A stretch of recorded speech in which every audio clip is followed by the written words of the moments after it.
I hear the villages are pretty good. That's great news. Thank you for everyone for being here. Laughter from the front row here.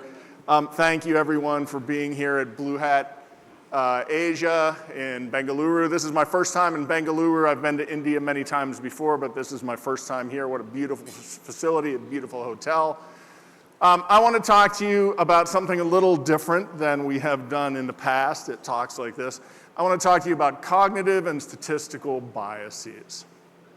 We have, the title of this talk is an aphorism from Benjamin Disraeli, Lies, Darned Lies, and Statistics. You can lie through many different mechanisms, and that's sort of what I want to talk about here. I lead a team in Azure we call DevSec. DevSec is effectively a security assurance organization. And security is a measure of confidence. And the confidence has to be more than someone's opinion. It has to be more than my opinion saying that this target is secure or this target isn't, this service is secure or this service isn't. We have to get to a point where we can start to measure and manage this. The history of bugs in security space is pretty dense, and the way we deal with it is that we build dashboards and trend lines and charts and Power BI and Tableau to manage what's happening, and we make conclusions about what's going on there. But my claim is we don't really understand the data as well as we need to. The data is deceptive, it's confusing. We're all familiar with the defender's dilemma, the idea that as defenders we have to be right all the time, but attackers only have to be right once. And that's a pretty daunting position to be in. How do we be right all the time? As Craig mentioned, though, as defenders we have an advantage. We get to create the terrain. We get to create the systems. We get to choose the rules of the game, and that's a pretty powerful position.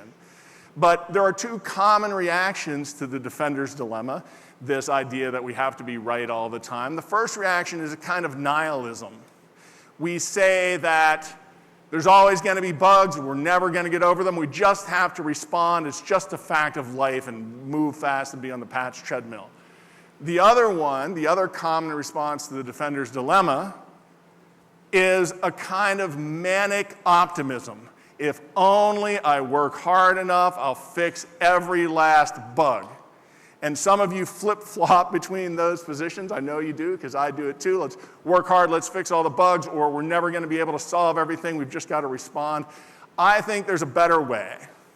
I think we can start to manage bugs as a risk. I think we can start to get it under control. We can turn things from chronic problems that plague us day after day into acute problems that are rare. We can start to measure the likelihood that a vulnerability is going to hit us. And that's what this talk is really about. We'll start with a little puzzle. We'll talk some about data and models. We'll spend a little time talking about various forms of cognitive biases that I think infect our industry, and I want to get past that and maybe teach you to recognize some of it as well. And I'll start with some humble suggestions about how we move forward to get past this.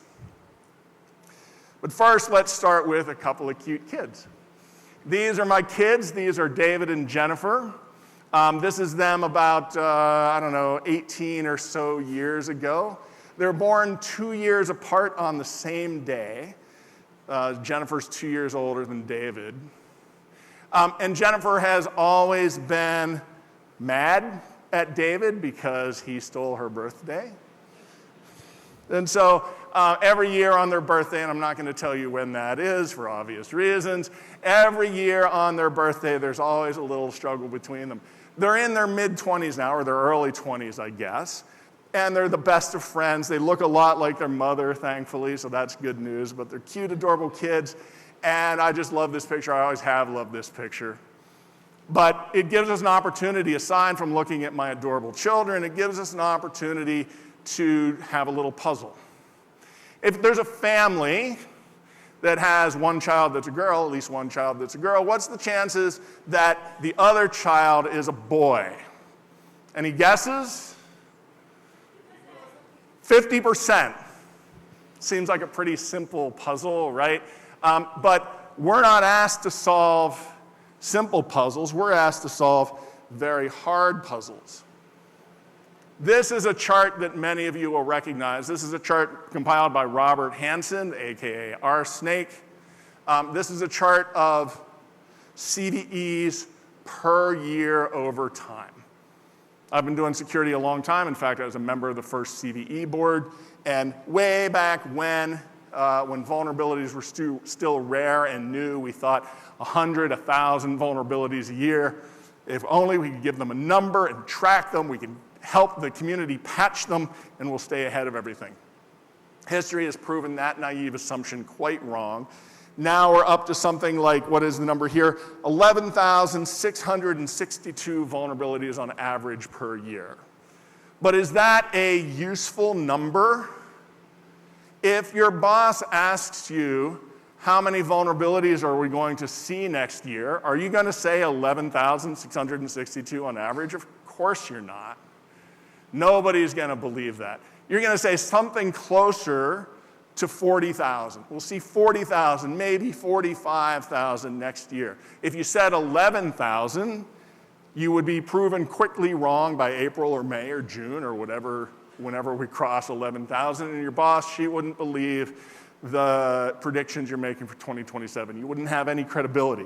That's because we're using, and this isn't Robert's claim, he's not making this claim, he's just putting up the data. That's because we're using a number here to describe something that's not correlated with reality. Average, as a measure, doesn't describe this data. This is a trend, and the average doesn't make sense. So we talk about an average number of vulnerabilities, but there is no average year. You would look at this trend, and you'd see it going up, and you'd say, well, I can extrapolate from 38,000 in 2024 to 30,000 in the first 9 months of 2025 to 45,000 in 2026. You'll make some extrapolation. But I claim you don't really have a basis for that extrapolation either. We see this trend line. We're not accounting for disruptions in the industry. We're not accounting for what will happen potentially from AI. If Craig is successful, we'll find a lot more vulnerabilities. If I'm successful, we'll find a lot fewer vulnerabilities. I'm rooting for me. I don't care so much about Craig. I'm rooting for my side of this equation here. I want to find fewer vulnerabilities. That could happen pretty quickly. So we're looking at this data, we're using measures like average that don't describe this data, and we're not making a good path forward. But what should we be striving for? What's a good number? Is 40,000 good or bad? Is it even the right thing to measure? I have no idea if it's the right thing to measure. How do we know? And your answer probably depends on who you are. There's an old saying I like that says, where you stand depends on where you sit. Your perspective is influenced by your own experiences and beliefs, and it's subjective. If you're an optimist, you'll probably say, things are getting a lot better. Look how many new bugs we're finding every year. Full disclosure, open disclosure, responsible disclosure, coordinated disclosure is working. We're finding all these bugs, we're fixing them. If you're a pessimist, you'll say the industry hasn't learned anything, we're still making the same old dumb mistakes, I don't know how we can do this, I see some heads nodding over here, yeah, we're not getting any better at this. If you're a red team or a pen tester, you say, cool, job security, I like that. But your perspective is influencing your belief about this, and my claim is that as an industry, we are not recognizing the biases we bring to this data. Our decision-making is clouded by these biases, and we're not giving them a name.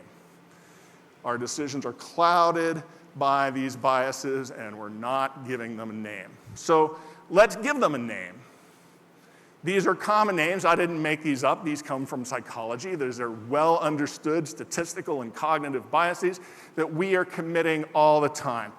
anchoring bias, confirmation bias, hindsight bias, survivorship bias, availability bias, recency bias, selection bias, and normalcy bias. These are the common things I see all the time. Behaviors, systematic errors in our judgment about how we interpret trends like the number of CVEs going up.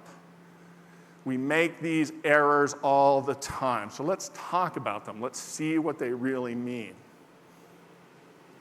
Anchoring bias is a tendency to over-rely on the first thing you heard, the very first thing you heard. In advertising and political rhetoric, it's actively used to influence your thinking.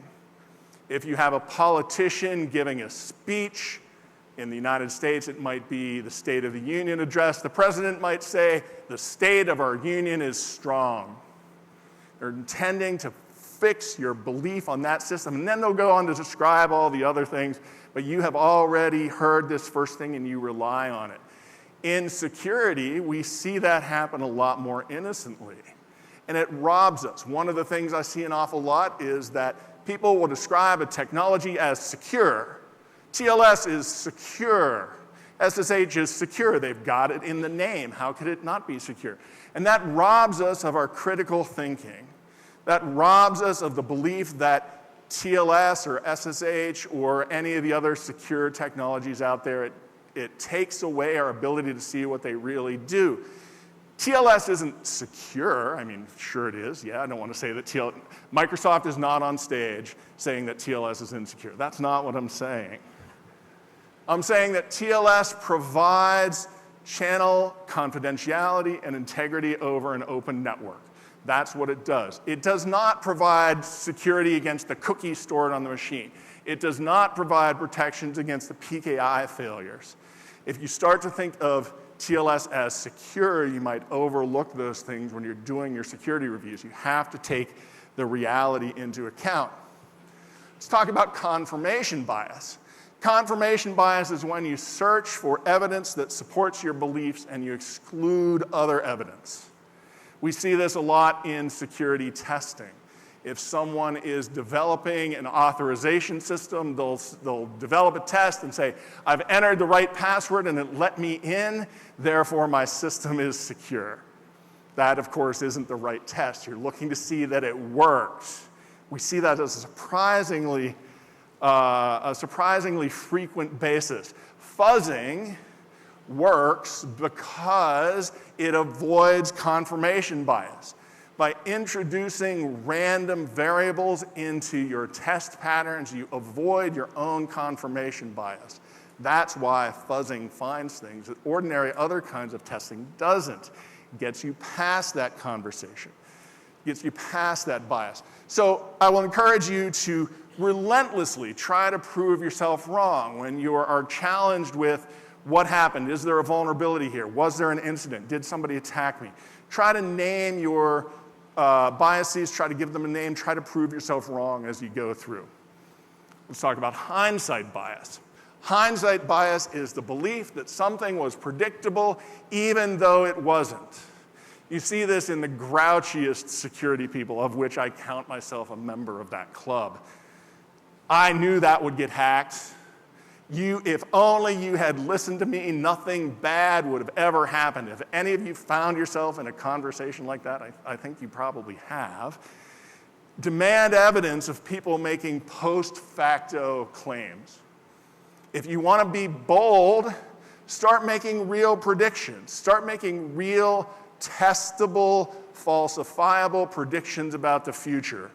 And if something bad goes wrong or something good goes right, don't claim you knew the past based on information that wasn't available then. Try to prove yourself wrong. Make specific testable recommendations. Survivorship bias is very similarly related. It is conclusions based on things that survived. The product's been in market for 6 years. So if anything bad was going to happen, it would have happened by now. That doesn't make any sense. That's not a reason to believe that something bad would ever have happened. Seek out the missing evidence. Ask yourself, what didn't make it, and how is this thing similar to the thing that didn't make it. And beware the law of small numbers.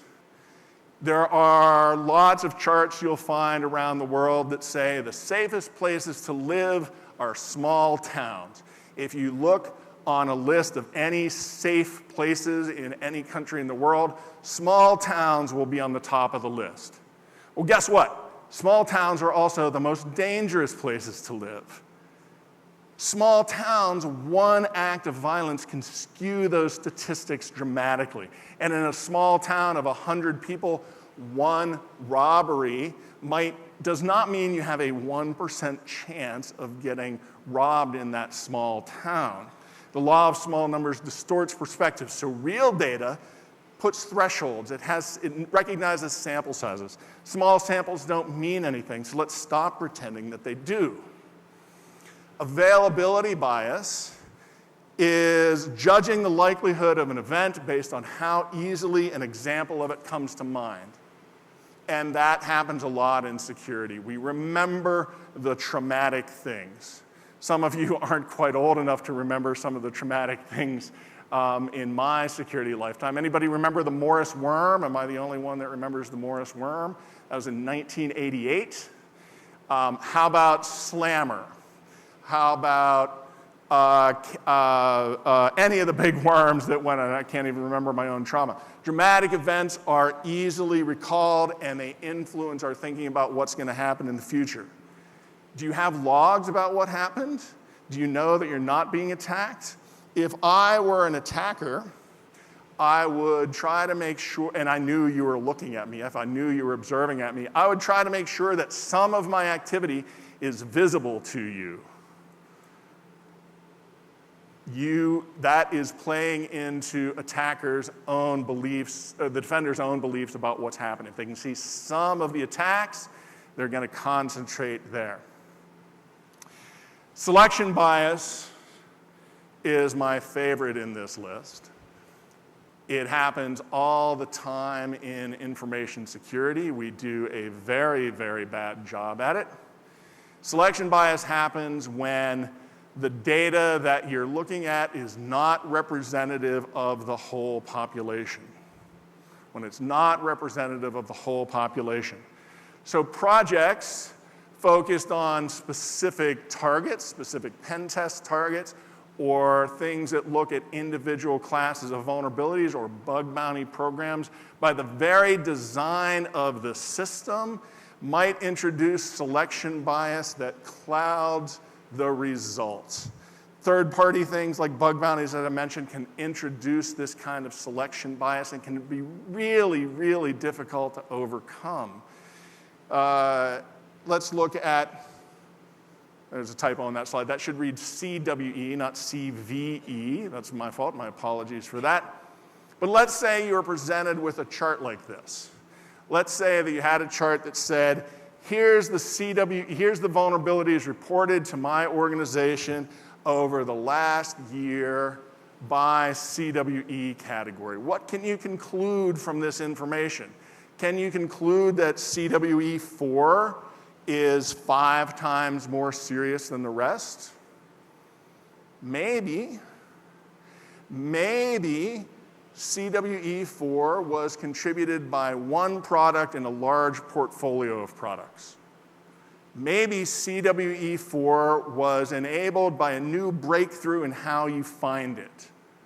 Maybe CWE 4 was enabled by one researcher out in the community who was really good about it and found a bunch of bugs and released one at a time so that people wouldn't fix them.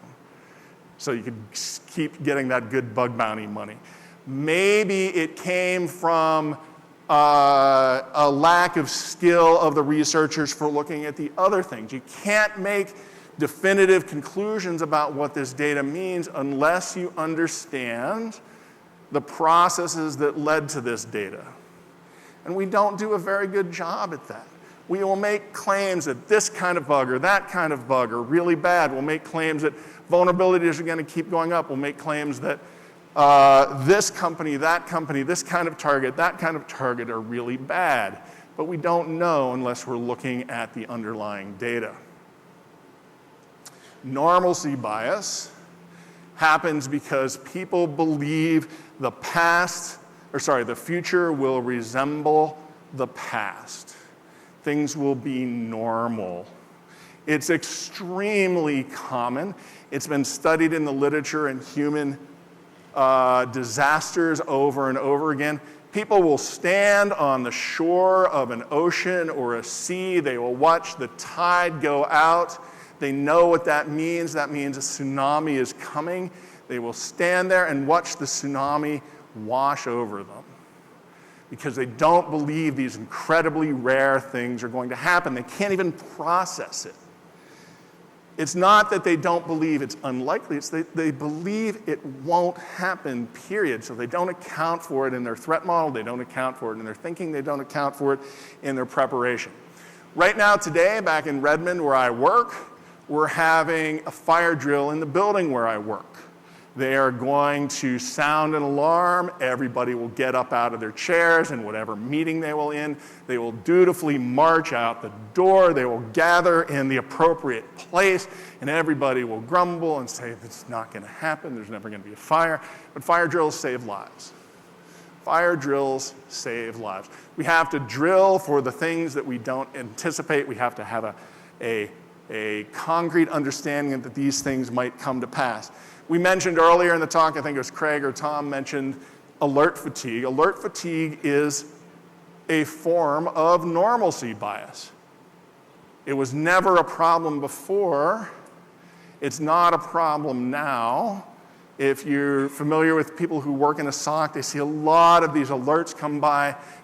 In some cases, many of them are just false positives. They learn to ignore them. They get conditioned for that. The same thing happens in static analysis. A security engineer looked at static analysis and say, we found a bunch of bugs and they got fixed in 3 months, and that was great. A product engineer looks at static analysis. Their lived experience is that most of them are false positives, especially after the low-hanging fruit has been taken out. They live with this high false positive rate for the rest of their lives, for the rest of the life cycle of the product, and they get tired of it. Normalcy bias impacts us there. Recency bias is giving even greater importance to things that have happened in the recent past. It's obviously related to availability bias and can then reinforce other biases, and it can form a loop. This happened, let's look harder at this problem. Let's look for more of these instances of this vulnerability. Let's examine this person who did something bad in the past. Let's look for them to do something bad in the future. Things build upon that a lot. This curve, I think some of you will recognize. This explains a frustration I have with the security industry that I've lived through personally. If you could somehow represent risk according to some risk level, if you could quantify it the way we aspire to quantify it, what you will see sometimes is that at the beginning of a new class of vulnerabilities, when it's first been disclosed, it's hard to get people to pay attention. The perceived risk, the red curve on the bottom, is lower than the actual risk. And I think that's explained by normalcy bias. It's never been a problem before. Why would it be a problem now? Over time, people get more familiar with the class of vulnerabilities. Incidents happen in them. But also, blue teams and engineering teams are working to fix them. The perceived risk goes up, but the actual risk goes down. And that is explained by recency bias and availability bias. I have familiarity with this thing, I understand it. Our job as security engineers and security professionals is to make these two curves line up. We're not doing a very good job at that today. The perceived risk is often out of whack with the real risk, and I claim that's our job. So I asked you earlier, what are the chances that a family that has at least one girl, where the other is the other child a boy? The answer is not 50%. The answer is 66%. I will leave that as an exercise to the audience to convince yourself that that's true, but it's not 50%. I set you up. These aren't even my children. I lied to you about my children. I have 2 children, but they're not a boy and a girl. They're 2 girls. They're not 2 years apart. They're 10 years apart. And their names certainly aren't David and Jennifer. I'm not going to get up here and talk about my children in a big stage of strangers. This is stock photography. I have no idea who these children are. I don't know their backstory. I don't know what they are. They don't look like my wife, that's for sure. I lied to all you nice people about my family to make a point that we're not very good at this. We're not very good at recognizing the biases we see in these systems. We've got to get better at it. So what does that mean for this curve? I don't know. I don't have the answer. I am convinced that the future doesn't necessarily resemble the past. I am convinced that the number of CVEs is a function of the real number of vulnerabilities in the world, but I don't know what that number is. I am convinced that changes in the environment will influence this curve more than the actual number of vulnerabilities, and I am convinced that there can be dramatic swings in this chart. I don't know what the future holds. So what do we do about it? We've got to learn to recognize our biases. We've got to learn to get better as security engineers, as data engineers. We've got to recognize this cognitive biases. I will conclude with recommending a couple of books. One is Thinking Fast and Slow by Daniel Kahneman. He divides the world up into, surprise, surprise, fast thinking and slow thinking. Fast thinking is the quick decisions you have to make because humans recognize patterns. We have to move fast. Things go very quickly. Slow thinking is when you go back and analyze, why is it 66%? Why is this chance of 66%? If you don't know the answer, come talk to me. I'll be happy to go over it with you if you don't believe me. The other book I'll recommend is The Black Swan by Nassim Nicholas Taleb. It is a treatise on how rare events shape history. It is never life as it was before. Things come along, the future changes. These two books will sharpen your thinking about this, and I think we all need to read them. I think we all need to call out these cognitive biases when we see them. And that's it. I'm out of time. Thank you very much. I hope this is a useful conversation, and I will talk to you the rest. Thank you.